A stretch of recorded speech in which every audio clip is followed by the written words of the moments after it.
So A, B, C, multiple assignments. We can have in Python, we can have a single line assignment operator. So A will be 1, B will be 2, and C will be Zara. Zara. Correct. So we did all this. So you should remember these things. Next, what is the output? You all know this. Int, input, enter a value. Okay, let's say here it's given if the x is equal to 50, what is the output?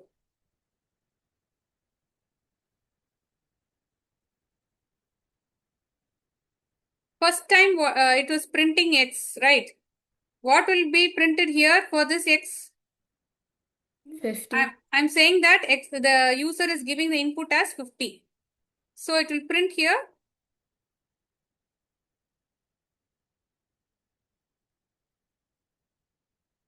It is just printing the x. So it will print 50 here, Yes, right? it'll print 50 equal to x. Yeah, correct. Then next it is doing x plus equal to 20.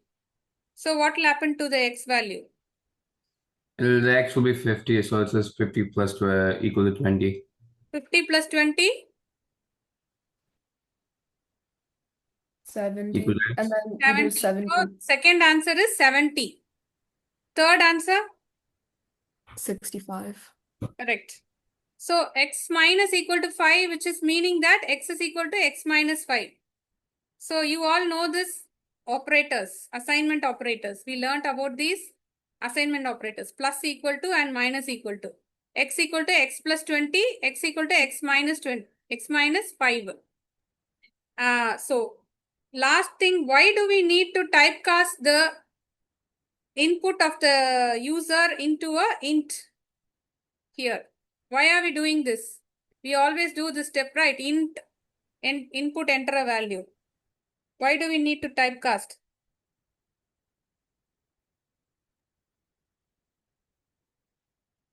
So the user can input. Tell me, Sanya. So the user can enter a value and then the computer will have it. Yeah, that is an input, enter a value is you're asking the user to input a value. Why are you enclosing it inside this int? Because you want the user to give like a number and not just like a random string of letters. Correct. So you do not want him to enter A, B, C, D or some other things. If you enter it is an invalid input. So you're going to deal with integers here. So because you want addition and subtraction operations to happen, you should always convert whatever the user is inputting into a int so that the operators are working fine here. What is the output? Oh, I have printed the output. Okay, so what I'm doing, name is equal to Maria, age equal to 25. Now Maria is a string and age is a number. So result plus is a concatenation operator. So you remember that, right? C-O-N-C-A-T, concat. It is a concatenation operator. So age is a number. You cannot add apples and oranges. You have to convert the number into a string and then only you can add it to a string. So if you want something to be entirely printed like a string and some number is there inside here, it will treat that as a number and it will throw an error for you. So what you're going to do, you're going to convert this 25 into a string, str of 25. And then only you can print like this. Maria is 25 years old. So you understood this, right? Now, how to print the variable without typecasting it, without using this str? There is one method which we have done in programs. You also have done. Print something you'll use there and then you will write this thing. What is that? Without typecasting, how to print a number inside a string. You have done programs with that. So you all forgot it. That is F string, formatted string. Okay. See? Now do you remember? See the line in yellow color? F. After the print, we included this F, which is a formatted string. Okay. So if I put a curly braces and that variable here, and again curly braces and this variable here, I'm not typecasting anything. I'm not putting str off and all. I'm just putting the value inside the curly braces. But I'm using F. In the print statement, I'm using the F. So what it is doing, Ravi is 30 years old. It is printing perfect. Without typecasting, I am doing this print statement using the F string. This is called F string, which is F stands for formatted string. Please write down and keep if you forget. Formatted string. Okay, F string. That only you will use in all the programs. If you want to print a string and a number together, you have to use F string. Otherwise, you have to typecast like this. Change, convert it into a string and then only you can print. Okay. Next. Which of the following is an example of a tuple? We learned lists, we learned tuple, we learned dictionaries. Remember that? Is it D? Which one? D? D is a list, Sanya. It is square braces. If it's a square braces, it is a list. How will the tuple be? Is it C? I think it's C. Correct. C. C is, what is that brace is called as? Rounded braces, This first one is Yeah, curly code braces. bases. It's called code bases. What? Code braces. Curved braces or rounded braces or parenthesis. Okay. Yeah, all So that those, one yeah. is the correct. C is the correct answer. Tuples use parenthesis. So parenthesis 1, 2, 3 is the correct answer. What is the key difference between list and tuples? Do you remember this? Mutable, immutable, right? So mutable means you can change. Immutable, once it is the list or something is there, you cannot change it. It will be there only. You cannot add to it. You cannot delete from it. So that is called immutable. You can't change. You can't change. That is immutable. So mutable means you can change. Which one you can change? Which one you cannot change? And is it B? B. B. Yeah, B. A. Sorry. Can be modified. Tuples cannot. Okay. Lists are mutable. Tuples are immutable. So remember that. List only can be modified. Okay, lists are enclosed in square braces. So if you see here, there is a list containing lists. Lists of lists. Inside one list, there are 3 lists. This is one list, this is one list, this is one list. So inside one list, there are 3 lists together. How to find if this sequence is a list or a tuple or a dictionary?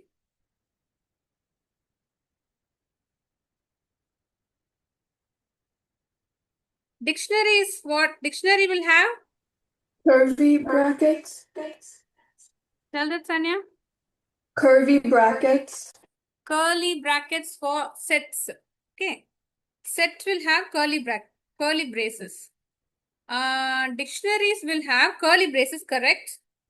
correct only, but it will have key value pair. Dictionary will have a key colon value. Sets will have only curly braces. List will have square braces. Tuple will have parentheses. Okay. So if you do not know, you forgot something. Okay. 4 things are there. How will I remember whether curly braces will come or square braces? You forget. If you forget, how to find out? You can put the type of. This is called typecasting. Okay. Type of, and inside that braces, you put that whatever list they gave you. If it's a tuple, it will give you class tuple. If it's a list, it will give the output as class list. Since it's enclosed in square braces, it gave you the answer as class list. In Python, everything is a class. Okay? Everything is a class. So, it will give you the answer. See, the list. Now, square braces is there. So, it is giving you the answer as list. If I put here parenthesis, it would have given me the answer as class tuple.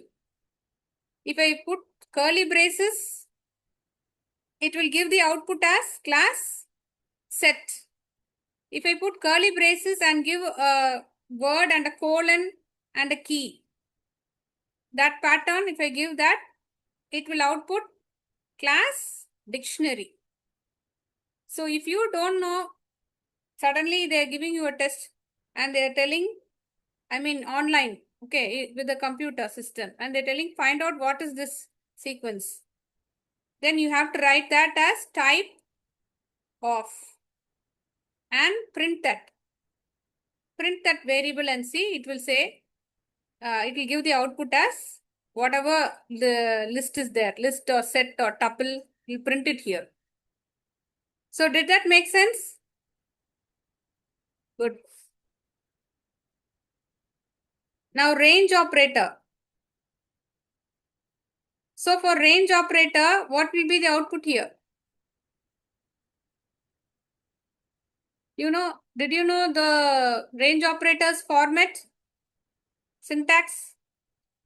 This one is start. This one is end. What is this one?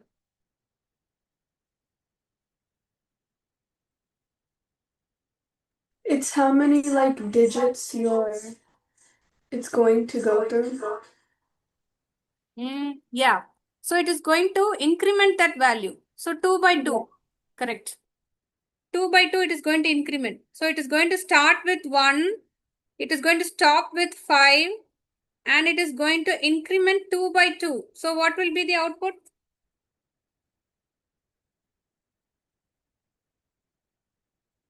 1, 5, 2 times. 1. After 1, 1 it will through add 5, 2. 2 times. 1, 3, 5. Is that what you're saying, Sanya? No, like 1 through 5, 2 times. 2 times. No. Actually, this is only the increment operator. So it will start with 1. It will add 2 by 2. So 1 plus 2, 3. So it will print 1. It will print 3. Then 3 plus 2 is 5. But always the end, it will exclude the last one. We have learned that. It won't print the 5. Why? Because it will exclude the last value. So it will print only 1 and 3. Okay.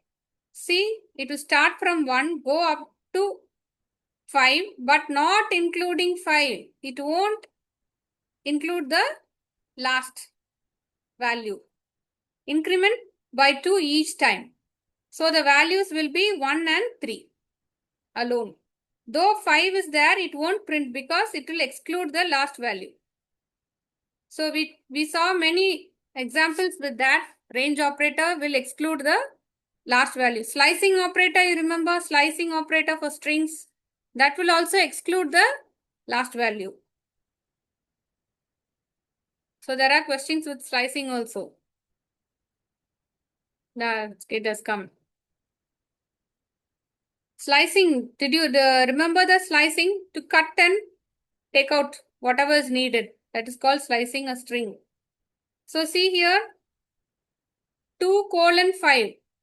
2 is the start value and 5 is the stop value. Like I told you in the previous example, it won't include the 5. So it will stop with 4 itself. But what is for a string, what is the initial index? From what it will start? Index will start from E. what? E. Index will start from E. It was index is a number, right? It will start from 0. So H is 0. E is 1. L is 0, 1, 2, 3, 4, 5. Okay, it will start from 0. So now here they are given the start value as 2. So 0, 1, 2. 2 is L. Stop value is 5. So 2, 3, 4, 5. But it won't print the fifth value. So it is printing only LLO. Did that make sense? This one? See, it's starting from 0, 1, 2. So it is printing the L. Then it will go till 4. So 2, 3, 4. It won't go to 5. It will stop with 4 itself. So 0, 1, 2, 3, 4. So 2, 3, 4 alone is printed. LLO. Now having said that, what is the output for the one below here? Hello world, print B:5. If I didn't mention anything, it means it is the starting value. And stop value is given. 5 is the stop value, which means 4. If they didn't mention anything, default it will start from 0. So 0:4. What is the answer?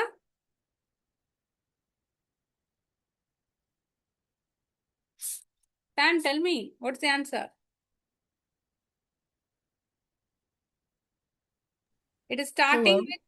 it's starting with 0. If they didn't give anything, it means it is a 0.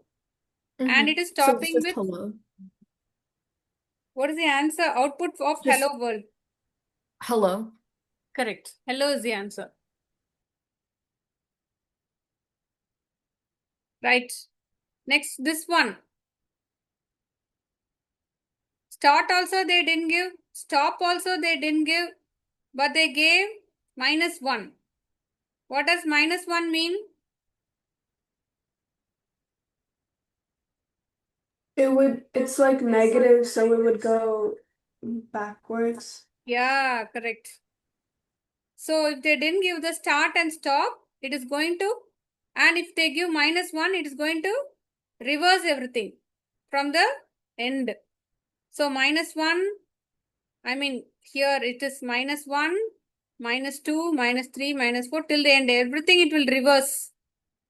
Correct, Sanya. So it will reverse and tell the answer as OLLEH, right? So since it's given negative, it will start from here and reverse things. Since they didn't give anything, start and stop value, it means default it is the last and the first one. So it will go and reverse everything. So this is how you reverse a string. We learned all this. We did this reversing a string. We did the program to reverse a string. Okay, so you should remember these things.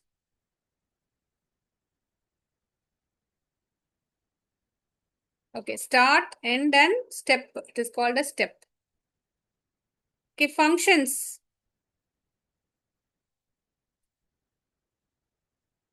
Jaden, are you there? Yeah, I'm there. Okay. Can you switch on the video? Yeah, it's just shutting on for some reason. It'll turn back on in 5 minutes or so. Mm-hmm. Okay, this is functions. Okay, it is starting with def. DEF. DEF. Function name. Arguments. Remember? This is the first argument. This is the second argument. And some print statement is there. Now if I call my function and I passing a value here. So what is the output?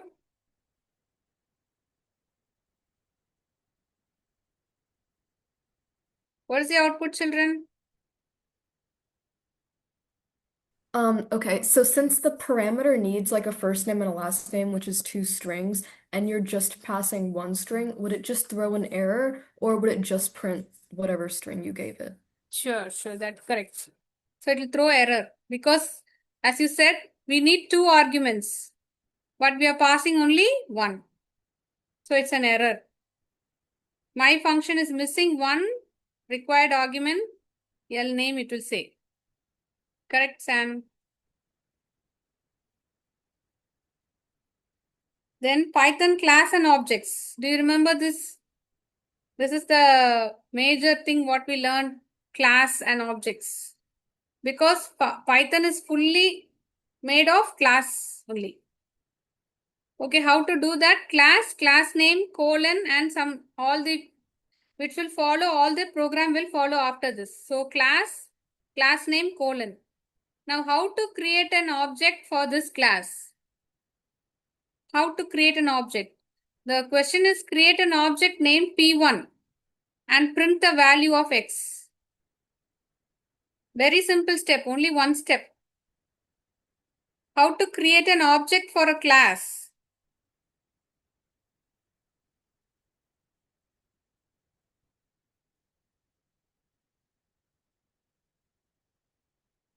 You did that. Library functions are all, you created class and you call the functions for the library functions.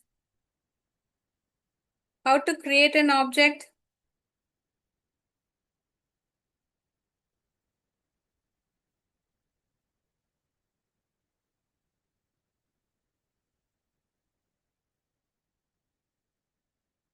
P1. P1 is the object. P1 is equal to my class of. And then just we have to call it everything inside this function. You have to, inside the class, you have to call it with a dot. P1 dot. P1 dot variable, P1 dot function name, P1 dot anything. So P1 is the object. It is like alias name. You know, second name or a false name, like that. So my class, instead of calling my class, you're calling it as P1, that's all. Instead of keeping my class dot, you're calling it as P1 dot. All it is going to represent this class only. It is just a name representing this class. So P1 is the object. Class and object is very important, students. If you say I learned Python, I don't know objects, then everybody will laugh. So please remember that object is nothing but calling a class with a name. Any name, not only P1. You can do it. You can give anything here. I have given it as P1. P1 is equal to my class. So you are representing the class with a name such as P1. And whatever function or variable you are having inside the class, you can call it using P1 dot. So if I write print P1 dot X, it will print X. X is equal to 5. So it will print 5. Got it? Yeah, okay.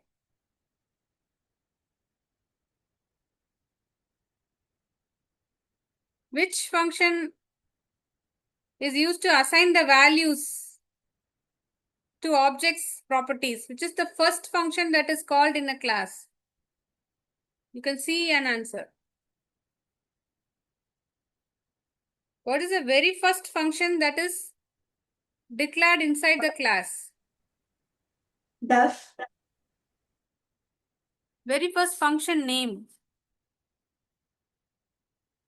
that is declared inside a class.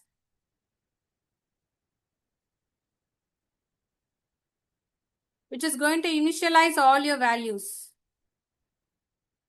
Def. I didn't get that. Spell it.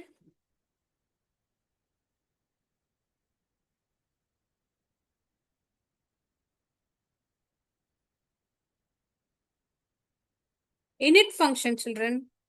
Init function. See, this is the function name. Underscore, underscore, init, underscore, underscore. So I told you, no, anything we need to initialize. So you're going to call the self and initialize that. Self.name, self.age. Then only you can call it here.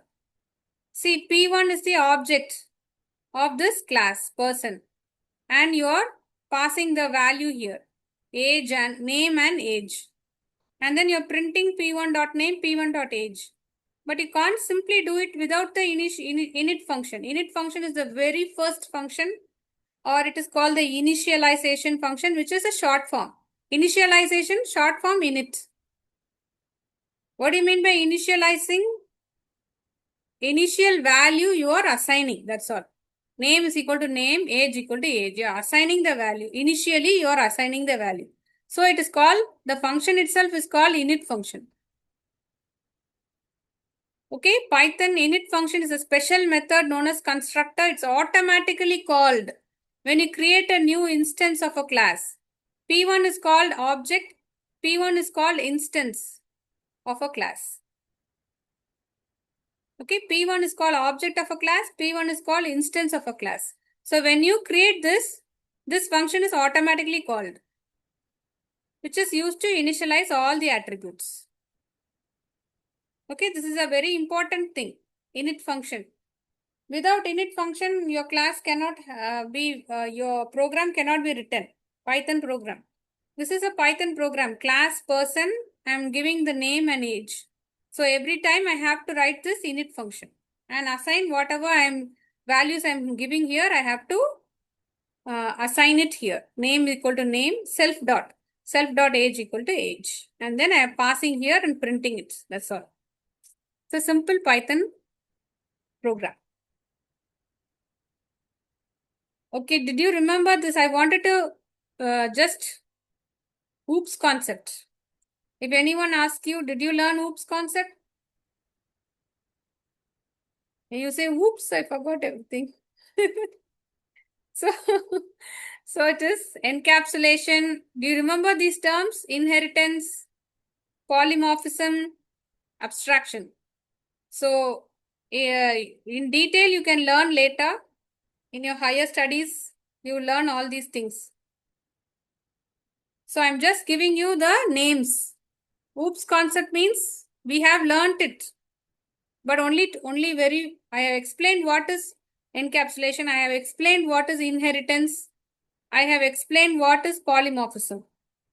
But in detail, it is a very big concept and very important concept also that you will learn in your higher classes, okay?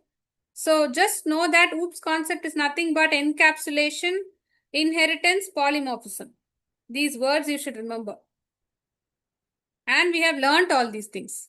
Inheritance, polymorphism, encapsulation, all that we have learnt. But only the basics.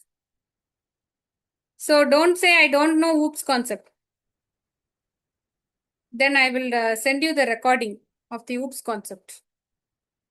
If in between, if you learning Python in your higher classes, and if you want any clarification or any video or any PPTs, then please get back to me. Okay. What is the method to handle runtime errors gracefully? See, the user will get, if you do something wrong, if you enter a integer, if you enter a string instead of an integer, it will throw error, right, to the user. How to handle that? You would say like except for something like value error. Correct. Super, Sanya. It is exception handling. Try block. Except block. Do you remember that? Yeah, that is called exception handling. So inside the try block, you have to write the code. Inside the except block, you have to catch that error and tell the user, hey, you have entered a string instead of a number. Dummy. Please enter a number. Like that you have to say. No, you can't say like that. You have to say politely, please enter a number. Yeah. So that is the thing, you have to capture the error before it throws the user some red color screen like that. What is a unique and non-duplicate key in a database, MySQL, called as?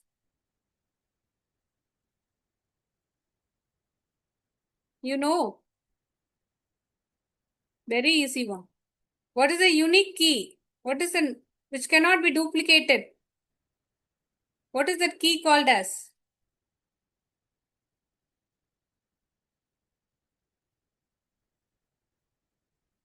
In Is MySQL it database. You mean like it's primary key, right? Correct. That is the one. Primary key. Very good. What is the relationship key called as? Which is going to link two Foreign tables. Which one? Foreign key. Correct. Foreign key. Superb, Sanya. Now for Django. Okay. What is the pattern or architecture that is followed in Django?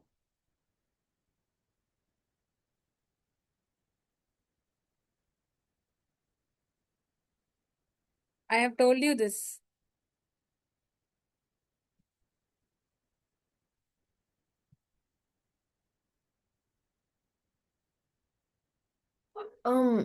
Does it have to do with like, wait, let me look at my code really quick. Does it have to do with like the different types of like, so like the initialization, then admin and everything like that? Yeah, that is the architecture is called one single term. What you said is correct, but it needs a term called as MVT. Right. Module View Template. It is called MVC in other languages called like C, C++. It is called MVC. And in Django, it is called as MVT. M stands for model, V stands for view, and T stands for template. Okay, answer the next one. Where do we need to write the code for creating database tables in Django? Models.py. Correct. Correct, Jaden. Models.py. Where do we need to write the code or logic functions? All the functions, where should we write it in Django? Use.py. Yeah, views.py. Correct. Where does the template or the front-end code be written?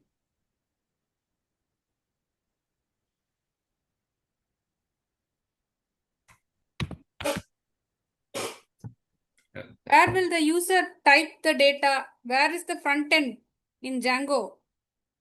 Where should you write? The HTML or the web page?